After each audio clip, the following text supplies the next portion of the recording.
Lord. Ave Maria. എൻ്റെ പേര് സുജാത ലോബോ. ഞാൻ വരുന്നത് വയനാട്ടിൽ നിന്നാണ്. ഞാൻ 22/5/2019 ഇവിടെ വന്ന് ആദ്യമായി ഉടമ്പടി എടുക്കുന്നത്. ഈ നീണ്ട വർഷക്കാലങ്ങളിലെല്ലാം ഉടമ്പടിയിൽ നിലനിൽക്കാൻ സാധിച്ചു എന്നതാണ് പരിശുദ്ധ അമ്മ എനിക്കും കുടുംബത്തിനും തന്ന ഏറ്റവും അതിശയകരമായ അനുഭവമായിട്ട് എനിക്ക് തോന്നുന്നത്. ഇതിനു മുമ്പ് 2 സാക്ഷ്യങ്ങൾ ഇവിടെ ഞാൻ പറഞ്ഞു കഴിഞ്ഞിട്ടുണ്ട്. ഇതെൻ്റെ 3ാമത്തെ സാക്ഷ്യമാണ്. ഇപ്പം ഇവിടെ സാക്ഷ്യപ്പെടുത്താൻ ആഗ്രഹിക്കുന്ന ഒരുപാട് കാര്യങ്ങളിൽ ഏറ്റവും പ്രധാനമായ 3-4 സാക്ഷ്യങ്ങളാണ് ഞാനിപ്പോൾ പറയാൻ പോകുന്നത്. ഒന്ന്, എൻ്റെ മകൾക്ക് ഈ കഴിഞ്ഞ മാസം കിട്ടിയ ഒരു അത്ഭുതകരമായ രോഗശാന്തിയെക്കുറിച്ചാണ് പറയാൻ ആഗ്രഹിക്കുന്നത്. അവൾ BSc നേഴ്സിംഗ് സെക്കൻഡ് ഇയർ പഠിക്കുന്ന വിദ്യാർത്ഥിയാണ്. കഴിഞ്ഞ അവധിക്ക് അവൾ വീട്ടിൽ വന്നപ്പം അവൾക്ക് എന്തൊക്കെയോ ഒരു ബുദ്ധിമുട്ടുകളും ക്ഷീണങ്ങളൊക്കെ തോന്നി. അങ്ങനെ അവൾ ബാംഗ്ലൂരിലേക്ക് തിരിച്ചു പോകുന്നതിൻ്റെ തലേ ദിവസം ഞങ്ങളുടെ ഒരു കുടുംബ ഡോക്ടർ, ഒരു വൈദ്യനുണ്ട്. അദ്ദേഹം നാടി പിടിച്ച് നോക്കിയ രോഗങ്ങളൊക്കെ പറയുന്ന ഒരു കൃപയുള്ള മനുഷ്യനാണ്. അപ്പോൾ ആ വീട്ടിലൊരു ഫംഗ്ഷന് വേണ്ടി ഞങ്ങളെ വിളിച്ചതാണ്. അപ്പോൾ എനിക്ക് വെറുതെ ഇങ്ങനെ ആരോ എൻ്റെ മനസ്സിൽ പറയുക, മോളെ ഒന്ന് ഈ വൈദ്യരെ ഒന്ന് കാണിക്കാൻ. വൈദ്യരെ അവൾ നാടി പിടിച്ച് നോക്കിയപ്പോൾ പറഞ്ഞു, തൈറോയിഡും ഒത്തിരി കൂടിയിരിക്കുന്നതായി കാണുന്നു, PCODയുടെ അളവും ഒത്തിരി കൂടിയതായിട്ടാണ് കാണുന്നത് എന്ന് പറയുകയുണ്ടായി. സ്കാൻ ചെയ്യാനായിട്ട് പറഞ്ഞു വിട്ടു. പിറ്റേ ദിവസം തന്നെ അവൾക്ക് ബാംഗ്ലൂരിൽ പോകേണ്ടത് കൊണ്ടും ഞങ്ങൾ സ്കാനൊക്കെ ചെയ്ത് റിപ്പോർട്ട് വാങ്ങി വീട്ടിൽ കൊണ്ടുവച്ചു. ഡോക്ടർ പറഞ്ഞതുപോലെ അവളുടെ തൈറോയിഡിൻ്റെ അളവും കൂടുതലായിരുന്നു. PCOD ഓവറിയിൽ വലിയ 2 മുഴകളും ആണ് കണ്ടത്. അത് കഴിഞ്ഞ് കൊച്ചിന് കോളേജിലെത്തുക നിർബന്ധമായതുകൊണ്ട് പിറ്റേ ദിവസം തന്നെ ഞങ്ങൾ അവളെ ബാംഗ്ലൂരിൽ കൊണ്ടുവിട്ടു. ഡോക്ടറെ കാണിച്ച് മരുന്നൊക്കെ മേടിച്ച് എത്തിച്ചു കൊടുക്കുകയോ എന്തെങ്കിലും ചെയ്യാമെന്ന് വിചാരിച്ച് അവളെ കൊണ്ടുവിട്ടു. ഇത്രയും ഇതിൻ്റെ ഗൗരവസ്ഥിതി ഞങ്ങൾക്ക് അത്ര മനസ്സിലായിട്ടുണ്ടായിരുന്നില്ല. അത് കഴിഞ്ഞ് കൊച്ചിനെ ബാംഗ്ലൂർ കൊണ്ടുവിട്ട് തിരിച്ചു വന്ന ശേഷം വൈദ്യർ ഞങ്ങളിങ്ങനെ ഫോൺ ചെയ്തുകൊണ്ടേ ഇരിക്കുന്നുണ്ടായിരുന്നു. റിസൾട്ട് കിട്ടിയില്ലല്ലോ എന്ന് പറഞ്ഞ് തിരിച്ചു കൊണ്ടുവന്ന് ഞങ്ങൾ വൈദ്യരെ കാണിച്ചപ്പോൾ ഇത് വലിയൊരു സർജറിക്ക് തന്നെ ആവശ്യമുള്ളതാണെന്നും മറ്റ് ഗൈനക്കോളജിസ്റ്റുമാരെ കാണിച്ച് അവരെല്ലാവരും സർജറി തന്നെയാണ് പറയുന്നത്, അത് വെച്ചിരുന്ന വലിയ അപകടാവസ്ഥയിലേക്ക് നീങ്ങുമെന്നും ഡോക്ടർക്ക് വലിയ ഭാരത്തോടെ ഞങ്ങളോട് പറയുകയുണ്ടായി. ഞങ്ങൾ വലിയ സങ്കടത്തിലായി. പിറ്റേ ദിവസം തന്നെ ബാംഗ്ലൂർ പോയി കുട്ടിയെ തിരിച്ചു കൊണ്ടുവരിക. അപ്പം ഞങ്ങൾ എന്ത് ചെയ്തു, ഞങ്ങൾ സ്വന്തം വാഹനത്തിൽ തന്നെ പോകാൻ തീരുമാനിച്ചു. അങ്ങോട്ട് പോകുമ്പം കൃപാസനത്തിൻ്റെ ശുശ്രൂഷകളിൽ ഞങ്ങൾക്ക് പങ്കെടുക്കാം എന്നുള്ളതായിരുന്നു. സാക്ഷ്യങ്ങൾ കേൾക്കുകയും ഞങ്ങളുടെ വിശ്വാസക്കുറവിനെ പരിഹരിക്കാനും സാക്ഷ്യം കേൾക്കുമ്പോൾ ഉണ്ടാകുന്ന വിശ്വാസവർദ്ധന ഒന്നുകൂടെ ലഭിക്കാനും വേണ്ടി ഞങ്ങൾ വാഹനത്തിൽ പോകുമ്പോൾ ഒത്തിരിയേറെ അത്ഭുതകരമായ സാക്ഷ്യങ്ങൾ വീണ്ടും വീണ്ടും കേൾക്കാൻ ഇടയായി. അങ്ങനെ ഞങ്ങൾ ബാംഗ്ലൂരിൽ രാത്രി എത്തുന്നു. കുട്ടിയെ പിറ്റേന്ന് രാവിലെയാണ് ഞങ്ങൾ കാണാൻ പോവുക. ഡോക്ടേഴ്സ് ഇതിൻ്റെ രേഖകളൊക്കെ തന്നതുകൊണ്ട് കോളേജ് അധികൃതർ അവളെ വിടാമെന്നും സമ്മതിച്ചു. അങ്ങനെ രാത്രി ഞങ്ങൾ കോളേജിൻ്റെ അടുത്തുള്ള റൂമെടുത്ത് ഞാനും ഹസ്ബൻഡും അവിടെ താമസിക്കുകയായിരുന്നു. ഞങ്ങൾ വലിയ ദുഃഖത്തിലും നിരാശയിലും തന്നെ മനസ്സ് വന്നു.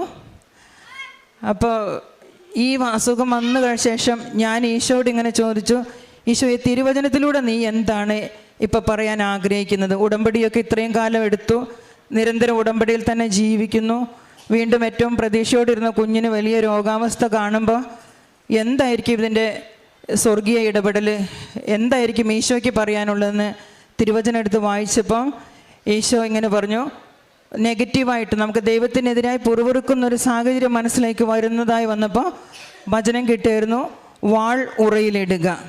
പെട്ടെന്ന് പരിശുദ്ധാത്മാവ് പറഞ്ഞു തന്നു, ഈ വാള് വായാണ്, നാവാണ്, അത് ഉറയിലിടുക. നാവ് കൊണ്ട് ദൈവത്തിനെതിരായി ഒന്നും സംസാരിക്കരുതെന്നുള്ളൊരു ബോധ്യം കിട്ടുകയും എൻ്റെ പിതാവ് എനിക്ക് തന്ന പാനപാത്രം ഞാൻ കുടിക്കേണ്ടതല്ലയോ, ഈ തിരുവചനം എൻ്റെ ഹൃദയത്തിൽ പതിക്കുകയും വീട്ടിൽ ആരോടും ഈ രോഗാവസ്ഥയെക്കുറിച്ച് പ്രത്യേകിച്ച് ഭർത്താവിനോടും പറഞ്ഞു, കുഞ്ഞിനിങ്ങനെ വന്നല്ലോ എന്നുള്ള ആ ഖേദമല്ല വരേണ്ടത്, ദൈവത്തിൻ്റെ പ്രവൃത്തി കാണാനുള്ള അവസരമായിട്ട് നമുക്കിതിനെ എടുക്കാം എന്ന് പറഞ്ഞ് ഞങ്ങൾ ബാംഗ്ലൂരിലെ ഹോട്ടൽ റൂമിൽ രാത്രി സമയത്ത് പുള്ളിക്കാരൻ ഞാനും കൂടെ കൈവിരിച്ച് ജപമാല ചൊല്ലി പിറ്റേന്ന് രാവിലെ കുട്ടിയെ കൂട്ടിക്കൊണ്ടുവരും. ഡോക്ടേഴ്സിൻ്റെ അടുത്ത് കൊണ്ടുപോകുമ്പം ഈ മുഴ ഒരു മാറിയ ലെവലിലേക്ക് വരാനുള്ളതാണെന്നും ഒരു അപകടകാരിയായ മുഴയാണെന്നും പറഞ്ഞതിൻ്റെ ഭയം വന്നെങ്കിലും രാത്രി കിടക്കാൻ സമയത്ത് ഭർത്താവ് ഉറങ്ങിയ ക്ഷീണം കൊണ്ട് ഞാൻ കിടക്കാൻ നേരത്തെ സ്കാനിങ്ങിൻ്റെ റിപ്പോർട്ട് നമുക്കറിയാം, അതൊരു ബ്ലാക്ക് കളറായിരിക്കും. അതിൽ ആ മുഴകളെ അവർ റെഡ് മാർക്ക് ചെയ്തിട്ട് അത് മുഴയുടെ വലുപ്പത്തിൽ റെഡ് മാർക്ക് ചെയ്ത് അതിനകത്ത് വെച്ചിട്ടുണ്ടായിരുന്നു. കിടക്കാൻ പോകുമ്പോൾ ഞാനിങ്ങനെ പറഞ്ഞു, നാളെ നേരം വെളുത്താൽ ഡോക്ടേഴ്സ് പറയുന്ന വിവരം അനുസരിച്ച് ഏതെങ്കിലും ക്യാൻസർ സെൻ്ററിൻ്റെ മുമ്പിലൊക്കെ പോയി നിൽക്കേണ്ടി വരുമോ എന്നുള്ള വേദനയിൽ ഞാൻ പരിശുദ്ധ അമ്മയോട് പറഞ്ഞു, അമ്മ തന്നെ ഇത് ഓപ്പറേഷൻ ചെയ്ത് തരണം.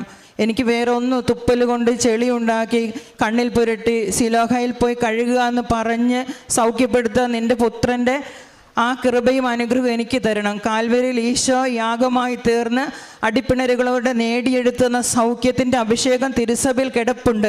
അത് കൃപാസനത്തിലൂടെ അമ്മ ഞങ്ങൾക്കത് വാങ്ങിത്തരണം. അതിനുള്ള അടയാളമായിക്കൊണ്ട് കൃപാസനത്തിലെ വിശുദ്ധ വസ്തുക്കളിലൂടെയുള്ള നിരവധി അത്ഭുതങ്ങൾ ഞാൻ കണ്ടും കേട്ടുമാണ് ഞാനിങ്ങോട്ട് വന്നിരിക്കുന്നത്. അങ്ങനെ കിടക്കാൻ പോകുന്നതിന് മുമ്പ് എൻ്റെ കണ്ണുനീർ വാർത്തുകൊണ്ട് ഞാൻ ആ കൃപാസനത്തിൻ്റെ ഒരു തരി ഉപ്പെടുത്ത് ഈ സ്കാനിങ് റിപ്പോർട്ടിൻ്റെ ആ മുഴകളിൽ വെച്ചിട്ട് ഞാൻ പറഞ്ഞു, ഇത് ഇപ്പം തന്നെ സൗഖ്യപ്പെടുത്തി കഴിഞ്ഞു അമ്മേ, ഇതിനി മറ്റൊരു ഡോക്ടർ കൈകാര്യം ചെയ്യാൻ അമ്മ വയ്ക്കരുതെന്ന് പറഞ്ഞ് ഞാൻ അങ്ങനെ പ്രാർത്ഥിച്ച് കിടന്നു. പിറ്റേ ദിവസം നേരം വെളുത്ത് കൊച്ചിനെ പോയി കൊണ്ടുവന്നപ്പം ഞങ്ങളെപ്പോഴും കൃപാസന പത്രം കയ്യിൽ എപ്പോഴും സൂക്ഷിക്കും. അത് 10 കെട്ട് പത്രത്തോളം അപ്പോഴും ഞങ്ങളുടെ കയ്യിലുണ്ടായിരുന്നു. കുഞ്ഞിനെ ഹോസ്പിറ്റലിൽ പോയി ഞങ്ങൾ കൂട്ടിക്കൊണ്ട് വന്നപ്പോൾ തൊട്ടടുത്ത് വിവേക് നഗറിലെ ഉണ്ണീശ പള്ളിയിലേക്ക് പല ഭാഷകളിലുള്ള പത്രങ്ങളാണ് ഞങ്ങൾ എപ്പോഴും മേടിക്കുക.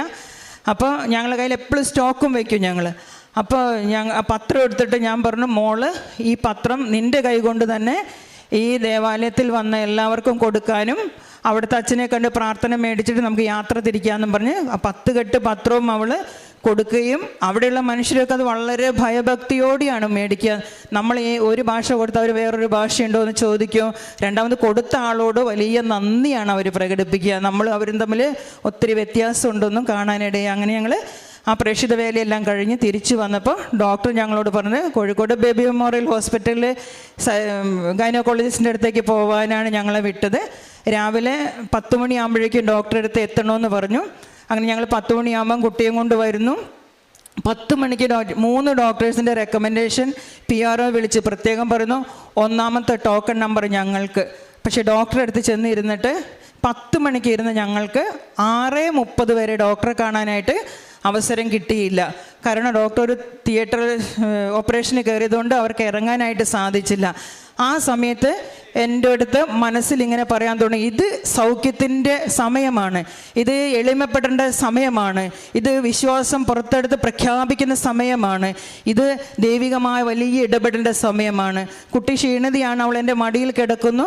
അപ്പം ഞാനിങ്ങനെ എത്ര ഡോക്ടർ നേരം വൈകിയാലും നമുക്കൊരു പുറവുറുപ്പും വരാതെ ഒരു വെള്ളം പോലും കുടിക്കാതെ അവിടെ ഇരുന്നിട്ടും ദിവ്യകാരുണ്യ സന്നിധിയിൽ ഇരിക്കുന്നത് പോലുള്ള അഭിഷേകം കൊണ്ട് ഞങ്ങളെ ഈശോ നിറച്ചു തരികയും 6:30 മറ്റ് ഡോക്ടേഴ്സിനൊക്കെ ടെൻഷൻ, ഞങ്ങൾക്ക് വിഷമാവും ഇത്രയും സമയം കൊണ്ടിരിക്കുന്നത്, നമുക്കൊരു പ്രശ്നവുമില്ല. അപ്പോൾ എൻ്റെ മകൾ ജനിച്ചത് ഇവിടെ മാതാവ് പ്രത്യക്ഷപ്പെട്ടത് 2004 ഡിസംബർ 7-ാം തീയതിയാണ് മാതാവ് പ്രത്യക്ഷപ്പെട്ടത്. എൻ്റെ മകൾ ജനിച്ചത് 2004 ഡിസംബർ 13-ാം തീയതിയാണ് അവൾ ജനിച്ചത്.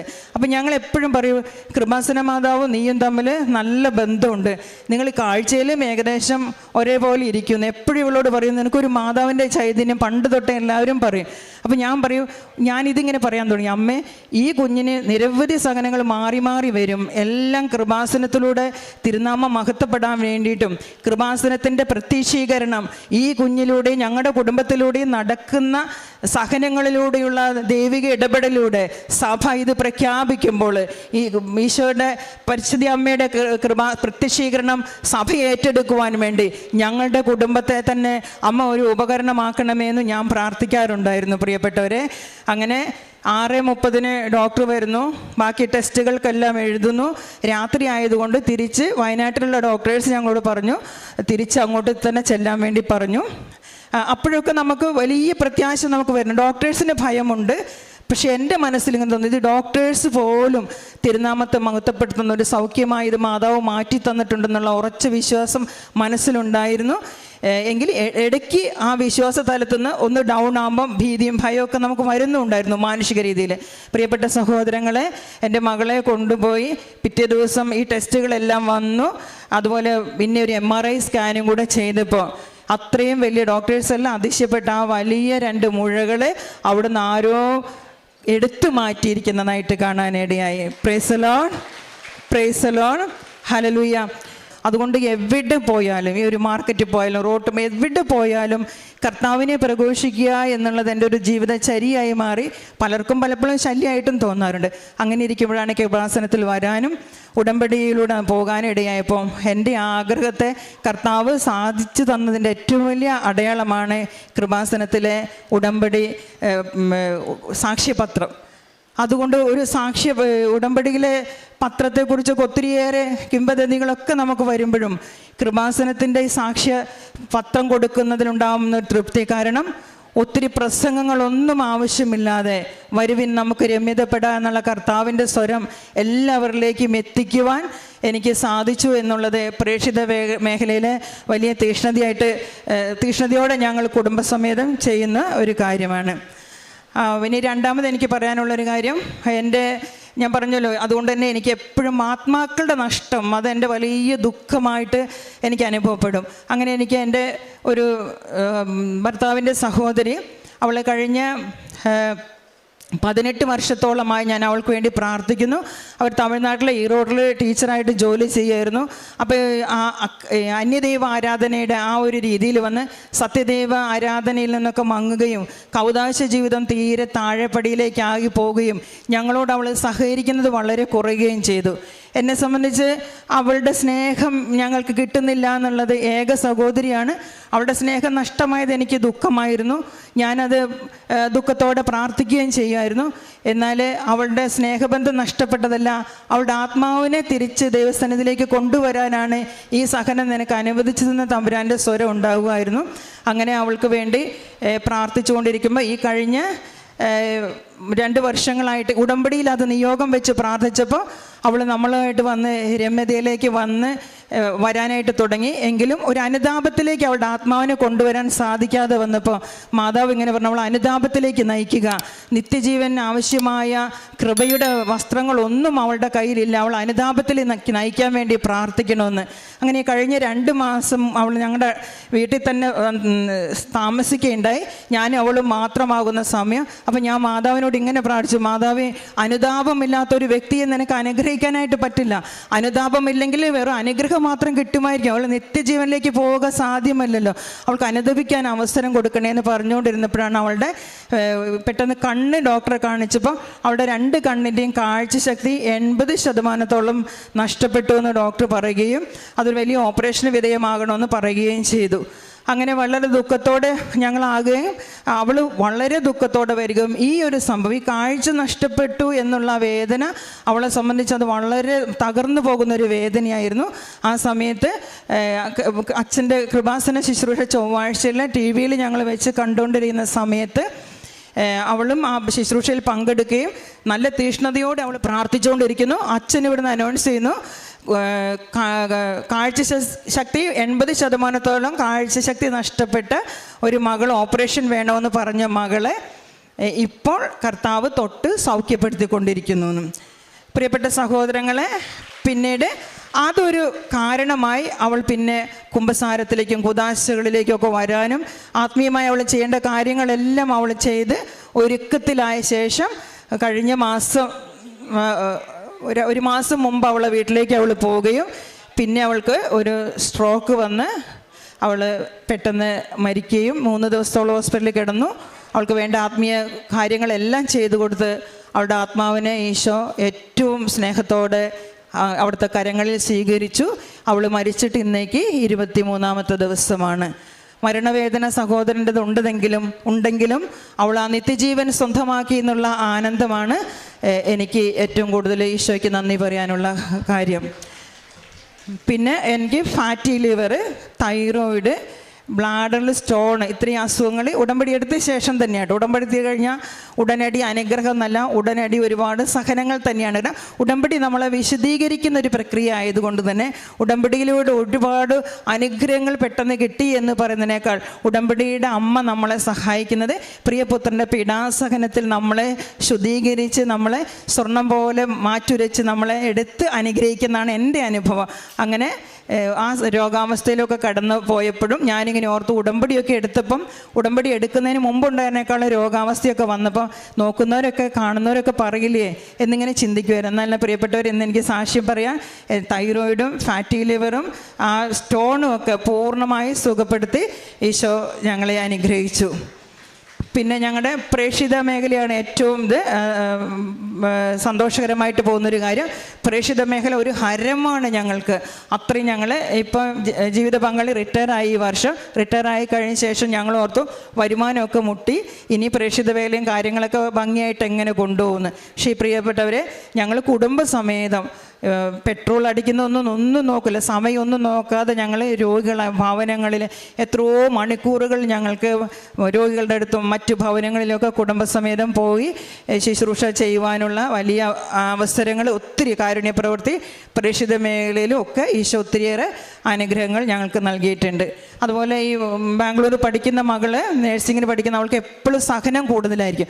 എപ്പോഴും അവളിപ്പോൾ അവളുടെ ലാപ്ടോപ്പ് കട്ടുകൊണ്ടുപോയി, അല്ലെങ്കിൽ പവർ ബാങ്ക് കട്ടുകൊണ്ടുപോയി, ഇങ്ങനെ എപ്പോഴും അവളുടെ വസ്തുക്കൾ കാണാതാവും, പൈസ കാണാതാവും. അപ്പോൾ അവൾക്ക് ഇങ്ങനെ അങ്ങനെയുള്ള ഓരോ സാധനങ്ങൾ വരും. രോഗപീഠകളായിട്ട് അവൾക്ക് പലതും വരും. അപ്പോൾ അവൾക്ക് പഠിക്കാൻ താല്പര്യമുള്ള കുട്ടിയാണെങ്കിലും പഠന സമയത്ത് അവൾക്ക് ആശുപത്രിയായി, മരുന്നുകൾ എടുക്കലായി. അപ്പോൾ അവൾക്ക് എല്ലാവരും വളരെ കഷ്ടപ്പെട്ട് പഠിക്കുന്ന സമയത്ത് അവൾക്ക് ശരിക്കും ഉറങ്ങി, തൈറോയിഡൊക്കെ ഉള്ളതുകൊണ്ടായിരിക്കാം നന്നായി ഉറങ്ങിപ്പോവും. എന്നാൽ പ്രിയപ്പെട്ട സഹോദരങ്ങളെ, അപ്പോഴും ഞങ്ങളിവിടുന്ന് 10 കെട്ട് കൃപാസന പത്രം അവൾക്ക് സ്വന്തമായി ബാംഗ്ലൂരിൽ കൊണ്ടു കൊടുക്കും. എന്നിട്ട് അവൾ സമയം കിട്ടുമ്പോഴൊക്കെ എല്ലാ ഭാഷ, മലയാളം, ഇംഗ്ലീഷ്, കന്നഡ, തമിഴ്, ഹിന്ദി എല്ലാ പത്രങ്ങളും അവളുടെ കയ്യിൽ കൊണ്ടു കൊടുത്തിട്ട് പ്രേക്ഷിത വേല ചെയ്യണമെന്ന് വീണ്ടും വീണ്ടും പറഞ്ഞ് അവളെ ധരിപ്പിക്കുകയും അവൾ ആ പ്രേക്ഷിത വേല ചെയ്ത് വന്നപ്പോൾ ശരിക്കും പ്രിയപ്പെട്ട സഹോദരങ്ങൾ, ഈ വന്ന റിസൾട്ടുകളിലെല്ലാം ക്ലാസ്സിൽ ഒന്നാമതായിട്ട് അവളെ മാതാവ് എപ്പോഴും അനുഗ്രഹിച്ചുകൊണ്ടിരിക്കുന്നു. ഇങ്ങനെ പറഞ്ഞാൽ തീരാത്തത്ര സാക്ഷ്യങ്ങളുണ്ട്. അനുവദിച്ച സമയത്തിൻ്റെ എനിക്ക് കഴിഞ്ഞു. അതിനാൽ ഞാൻ പറയുകയാണ്, ഉടമ്പടി നമ്മളെ വിളിച്ചിരിക്കുന്നത്. ഈ ഉടമ്പടി എനിക്ക് ജീവിതത്തിൽ കിട്ടിയ ഏറ്റവും വലിയ അനുഗ്രഹം. 25 വർഷത്തെ എൻ്റെ ക്രൈസ്തവ ജീവിതത്തിൻ്റെ കൗദാശ ജീവിതമൊന്നും ഒരു ദിവസം പോലും മുടങ്ങാൻ ഇക്കണ്ട കാലമൊന്നും തമ്പുരാൻ അനുവദിച്ചിട്ടില്ല. എനിക്കതുപോലത്തെ കുടുംബജീവിതവും മക്കളെല്ലാം തന്ന് തമ്പുരാൻ അനുഗ്രഹിച്ചു. സഹന വഴികളിലൂടെ പ്രത്യക്ഷപ്പെട്ട അമ്മ പലപ്പോഴും വരും, അരികിൽ വന്ന് നിൽക്കുന്നതും മുല്ലപ്പൂ സുഗന്ധമൊക്കെ തരും. പിന്നെ പറയാൻ വിട്ടുപോയി, എൻ്റെ ഫാറ്റി ലിവറും തൈറോയിഡും ഇങ്ങനെയുള്ള വലിയ പ്രശ്നങ്ങൾ ഞാൻ വല്ലാതെ ബുദ്ധിമുട്ടി നിൽക്കുന്ന സമയത്ത് ഞാൻ കൃപാസനത്തിലേക്ക് ഓടി വന്ന് നമുക്കെപ്പോഴും, എന്നാലും ഞങ്ങൾ കഴിയുന്നത് എല്ലാ മാസവും ഇവിടെ എത്താൻ ഈശോ ഞങ്ങളെ അനുഗ്രഹിക്കുന്നുള്ളതാണ്. ഏതെങ്കിലും വിധത്തിൽ അങ്ങനെ ഇരിക്കുന്ന സമയത്ത് അച്ഛനെ ഒന്ന് വന്ന് കണ്ട് പ്രാർത്ഥിക്കുക. അച്ഛൻ എപ്പോഴും പറയുമല്ലോ, എന്നെ കാണുന്നത്. പക്ഷെ ഞാൻ ഏത് പ്രതിസന്ധി ഘട്ടത്തിൽ മുൻകാലങ്ങളിൽ ഇവിടെ വന്നുവോ അച്ഛനിങ്ങനെ പൊട്ടി വീണതുപോലെ എൻ്റെ മുമ്പിലുണ്ടാവും. ഒരു ബ്ലെസ്സിങ് എനിക്ക് ഈ വഴിയിൽ നിന്ന് എവിടെ അകണ്ട ജപമാലയ്ക്ക് പോലും ഒക്കെ അച്ഛനെ ഒന്ന് കാണാനും അച്ഛൻ്റെ ഒരു ബ്ലെസ്സിങ് കിട്ടാനും എനിക്ക് ഇടയായിട്ടുണ്ട്. ഈ രോഗിയായി ഞാൻ കിടക്കുന്ന സമയത്ത് ഞാനിങ്ങനെ പ്രാർത്ഥിച്ചുകൊണ്ടിരിക്കുമ്പോൾ സ്വപ്നത്തിൽ എനിക്ക് അച്ഛൻ വന്നാണ്. ഞാൻ മാതാവിനോട് ഇങ്ങനെ പ്രത്യക്ഷ പ്രാർത്ഥന ചൊല്ലി പ്രാർത്ഥിക്കും. സ്വപ്നത്തിൽ ഞാൻ അങ്ങനെ ഉറക്കത്തിൽ ഇങ്ങനെ മയങ്ങുന്ന സമയത്ത് ഒരു ദിവസം വല്ലാതെ ബുദ്ധിമുട്ടാണ്. അപ്പോൾ ഞാൻ 2 വർഷം ഉടമ്പടി എടുത്തു പോയ ശേഷം 2 വർഷം ഞാൻ ബെഡിലായിരുന്നു. ഈ ഫാറ്റി ലിവറും തൈറോയിഡ് എന്നൊക്കെ ഞാൻ നിസ്സാരമായി പറഞ്ഞു പോകുമ്പോൾ അതെന്നെ വല്ലാതെ ബുദ്ധിമുട്ടിച്ചിരുന്നു. ആ സമയത്ത് അച്ഛൻ തിരുവസ്ത്രം ഇട്ട് വന്ന് എന്നോട് ഇങ്ങനെ ചോദിച്ചു, തീരെ വയ്യല്ലേ മോളെ എന്ന് ചോദിക്കുന്നു. ഒറ്റ ആശീർവാദം തരുന്നു. പിറ്റേ ദിവസം ഞാൻ സൗഖ്യം പ്രാപിക്കുന്നു. ഇപ്പോൾ അതുപോലെ കുഞ്ഞിനെയും കൊണ്ട് ഞാൻ ബേബി മെമ്മോറിയൽ ഹോസ്പിറ്റലിൽ ഇരിക്കുമ്പോൾ ഞാൻ പറഞ്ഞു, മകളെയും കൊണ്ട് വന്ന് ഞാൻ സാക്ഷ്യപ്പെടാം. അച്ഛൻ്റെ അടുത്ത് ഒന്ന് വന്നാൽ അച്ഛൻ സൈത്ത് പുരട്ടി പ്രാർത്ഥിച്ചു കഴിഞ്ഞാൽ എൻ്റെ കൊച്ചു സുഖപ്പെടുമല്ലോ മാതാവേ, ഇത്രയൊക്കെ പ്രാർത്ഥിച്ചു എല്ലാം ഞങ്ങൾ ചെന്ന് അച്ഛൻ്റെ ആശീർവാദം കിട്ടണമല്ലോ എന്ന് പറഞ്ഞ് ഇവളെൻ്റെ മടിയിൽ കിടക്കുന്നു. ഞാനും പ്രത്യക്ഷീകരണ പ്രാർത്ഥനയും എത്രയും തെളമാതെ എല്ലാ പ്രാർത്ഥനകളും പ്രാർത്ഥിച്ച് ഇങ്ങനെ ഇരിക്കുന്ന സമയത്ത് ഞാനും ഒരു മയക്കത്തിലേക്ക് പോയി. അച്ഛൻ ഇതുപോലെ തന്നെ ഞാൻ ആ മയക്കത്തിൽ ആൾത്താരയിൽ നിന്ന് ഇറങ്ങി ബേബി മകൾ ഹോസ്പിറ്റലിലേക്ക് വരുന്നു, അച്ഛൻ ആശീർവദിച്ച് തിരിച്ചു പോകുന്നു. പരിശുദ്ധ അമ്മയാണ് അച്ഛനിലൂടെ വന്നതെന്ന് ഞാൻ വിശ്വസിക്കുന്നു. എനിക്ക് ഉടമ്പടി പ്രാർത്ഥനയിലൂടെ ലഭിച്ച എല്ലാ അനുഗ്രഹങ്ങൾക്കും 1000 നന്ദി ഞങ്ങൾ പറയുന്നു. പ്രത്യേകിച്ച് ക്രൈസ്തവ ജീവിതത്തിൻ്റെ പ്രേക്ഷിത മേഖലയിൽ ഇത്രയും ശോഭിക്കാനും ഈശോയെ പ്രഘോഷിക്കാൻ ഒരുക്കി തന്ന ഈ അവസരത്തിനും 1000 നന്ദി പറഞ്ഞുകൊണ്ട് നിർത്തുന്നു. നന്ദി.